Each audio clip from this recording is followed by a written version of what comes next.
आज हम बनाने वाले हैं पानी से बनने वाली बहुत ही टेस्टी और बढ़िया मिठाई। इस मिठाई को आप पानी से बना के तैयार करेंगे, खाने में बहुत ही टेस्टी बन के तैयार होती है। सबसे पहले एक कढ़ाई में 2 कप पानी डालेंगे। आप मेजरमेंट के लिए कोई भी कटोरी या कप का इस्तेमाल कर सकते हैं। साथ में डालनी है आपको 1 चम्मच चीनी। यहाँ पे मैंने 1 चम्मच चीनी का भी इस्तेमाल किया है, बाकी हम बाद में करेंगे। अब हम इसमें डालेंगे चुटकी भर नमक। नमक हमें बहुत ज़्यादा नहीं डालना है, कुछ इस तरह से हमें नमक डालना है। इसका फ्लेवर भी बहुत ही अच्छा आता है, थोड़ा सा मीठा और थोड़ा सा नमकीन का। और बस इस पानी को अच्छे से चला देना है ताकि ये चीनी अच्छे से घुल जाए। और जब इस मिठाई को आप बना के तैयार करोगे ना तो खाने में बहुत ही टेस्टी लगेगी और आप इसे स्टोर भी कर पाओगे। बहुत ज़्यादा दिन के लिए तो नहीं, पर 2 से 3 दिन तक आराम से खा सकते हो। और ऊपर से ये क्रंची रहती है, अंदर से सॉफ्ट रहती है। बहुत ही मज़ेदार रेसिपी है, आपने पहले कभी नहीं बनाई होगी तो ज़रूर ट्राई करिएगा। इसमें डालेंगे अब हम 2 चम्मच रिफाइंड। यहाँ पे हमने 2 चम्मच तेल का इस्तेमाल किया है। घी तेल अपने हिसाब से आप डाल सकते हो, जो भी डालना चाहें। और पानी को बस हल्का गरम करेंगे, कुछ इस तरह से। देखें, बहुत ज़्यादा गरम नहीं किया है, हल्का गरम हो गया है पानी। तो अब हम क्या करेंगे, यहाँ पे हम लेंगे सूजी और साथ में लेंगे थोड़ी सी सौंफ। यहाँ पे आधी छोटी चम्मच हमने सौंफ ऐड की है इसमें। सौंफ का फ्लेवर भी इसमें बहुत ही अच्छा आता है। ये पूरी तरह से ऑप्शनल है, अगर आपको अच्छा ना लगता हो तो आप इसे स्किप भी कर सकते हो। अगर डालना चाहो तो डाल भी सकते हो मेरे जैसे। और अब हम डालेंगे इसमें मोटी वाली सूजी। और ये पानी देखें तैयार हो गया है मिठाई को बनाने के लिए। तो 1 कप हमने यहाँ पे मोटी वाली सूजी ली है और इसी से आज हमारी मिठाई बनके तैयार होगी। कोई दिक्कत नहीं होगी इस मिठाई को आपको बनाने में। अब हमने सूजी जैसे ही डाली, इसको थोड़ा चलाया और फिर मैंने डाली यहाँ पे मैदा। आधे कप मैदा भी डाली है मैंने। आप चाहो तो यहाँ पे मैदे की जगह आटे का भी इस्तेमाल कर सकते हो। और बस इस तरह से चलाते जाएंगे और इसे बढ़िया से पका के तैयार करेंगे जब तक कि अच्छे से कंबाइन ना होने लगे और इसमें गुलठी वगैरह ना पड़े। तो इसको हम छोड़ेंगे नहीं, इसी तरह से लगातार चलाते हुए पका के तैयार करेंगे। 2 से 3 मिनट ही लगेगा और ये काम हमारा हो जाएगा, क्योंकि सूजी बहुत जल्दी गाढ़ी होने लगती है। तो बस इससे 2 से 3 मिनट हम पका के कंबाइन कर लेंगे, कुछ इस तरह से। अब ये सूजी देखें इस तरह से कंबाइन हो रही है, अच्छे से पक के तैयार हो गई है। तो अब हम क्या करेंगे, इस तरह से जब अच्छे से पक के ये इस तरह से कंबाइन होने लगे तो इसे एक प्लेट में निकाल लेंगे और 2 मिनट के लिए इसे ढक के पहले छोड़ देंगे। इसके बाद हम इसे प्लेट में निकालेंगे।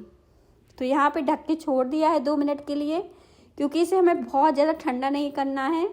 और इसे हमने निकाल लिया है प्लेट में। अब हम इसे हाथों से छू पा रहे हैं, इतनी गर्म होनी चाहिए ये। तो देखें इस तरह से, अगर गर्म लगे तो चम्मच से थोड़ा सा फैला दीजिए, थोड़ा और ठंडी हो जाए। और जब छूने लायक हो तब हम इसे गूँथ के तैयार करेंगे। लेकिन इसमें हम अभी थोड़ी सी चीज़ें ऐड कर देते हैं। देखिए मैंने यहाँ पे तिल लिया है। तिल का क्रंच भी बहुत ही अच्छा आता है इस मिठाई में। तो अगर आपके पास रखा हुआ है तो डाल सकते हैं, और नहीं तो आप चाहो तो स्किप भी कर सकते हो, कोई दिक्कत नहीं। अब मैंने तिल डाल दिया है और तिल डालने के बाद क्या करेंगे, इसमें हम डालेंगे बेकिंग सोडा। यहाँ पे मैंने बेकिंग सोडा का इस्तेमाल किया है। चुटकी भर डालना है, बहुत ज़्यादा नहीं डालना है। इससे हमारी मिठाई अंदर तक सॉफ्ट बनेगी। और 1 से 2 चम्मच के करीब हम इसमें पिसी हुई चीनी डालेंगे। मीठा अपने हिसाब से आप थोड़ा सा कम ज़्यादा कर सकते हो, कोई दिक्कत नहीं। तो बस इस तरह से मैंने मीठा भी डाल दिया है, पिसी हुई चीनी का इस्तेमाल किया है। और हाथों पे अगर ये चिपके तो तेल या घी आप जो भी लगाना चाहें लगा सकते हो। अब इसे मसल के चिकना करेंगे, बढ़िया तरीके से इसे चिकना करना है। तो मसल लेती हूँ मैं हाथ से। 3 से 4 मिनट लगेंगे ये काम करने में आपको। और फिर ये आटा के जैसे कंबाइंड बढ़िया से हो जाएगा। जैसे जैसे ठंडा होगा कुछ इस तरह से, जैसे देखें वीडियो में आपको दिख रहा होगा, ये आटा के जैसे सॉफ्ट, मुलायम और चिकना हो गया है। इसे मैंने देखें 2 भागों में करा है इस तरह से, जब ये गुथ के तैयार हो गया था। तो ये जो डो है ना, अच्छे से मसल के एकदम चिकना परफेक्ट हो गया है। लेकिन अभी हम क्या करेंगे, इसमें थोड़ी सी चीनी ऐड करेंगे, जिससे चीनी, जैसे तलते हैं ना कोई चीज़ तो ऊपर से चीनी दिखती है, तो बहुत ही अच्छी देखने में मिठाई लगती है। और चीनी का जो क्रंच होता है ना, वो भी बहुत अच्छा आएगा। तो बहुत ज़्यादा चीनी नहीं डालनी है। मैंने 1/4 कप चीनी का इस्तेमाल किया है। और इसे अच्छे से इस तरह से मसलने के बाद इसे लोइयाँ बनाई हैं, छोटी छोटी लोइयाँ बनाई हैं, बहुत ज़्यादा बड़ी नहीं। तो ये काम हमारा हो गया है। अब हम क्या करेंगे, ये सारी लोइयाँ इसी तरह से बनाएंगे और लोइयों को पेड़े का शेप दे देंगे। कुछ इस तरह से गोल करके चपटा करेंगे। और इन्हें हमने बहुत ज़्यादा चपटा भी नहीं किया है और बहुत ज़्यादा गोल भी नहीं किया है, ताकि ये अंदर तक अच्छे से सिक के तैयार हो जाए। तो इस तरह से जो टिक्की टाइप मैंने इस मिठाई को बना के तैयार किया है।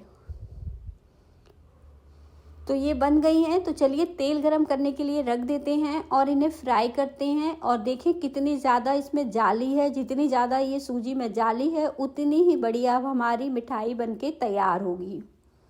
तो यहाँ पे इन्हें फ्राई करने के लिए मैंने तेल को अच्छे से गरम कर लिया है। एकदम गरम तेल में आपको इन्हें डालना है, ना ही ये फटेंगी ना ही खुलेंगी, बहुत ही अच्छी क्रिस्पी सी ये सिक के तैयार होंगी। तो बस इस तरह से इन्हें सेक लेना है आपको। और गर्मा गर्म आप इन्हें खाइए, बहुत ही अच्छी लगती हैं। ठंडी भी इसे खा सकते हैं, जैसे पुआ वगैरह हम लोग ठंडे खाते हैं, उसी तरह से ये भी एक मिठाई है जिसे आप ठंडा गरम दोनों तरीके से खा सकते हो और 2 से 3 दिन तक स्टोर भी कर सकते हो। देखें कितनी मज़ेदार रेसिपी है। आज की रेसिपी आप सबको अच्छी लगे तो रेसिपी को लाइक ज़रूर करिएगा, और बाकी की भी जब तक हम इसी तरह से सेक के तैयार कर लेते हैं।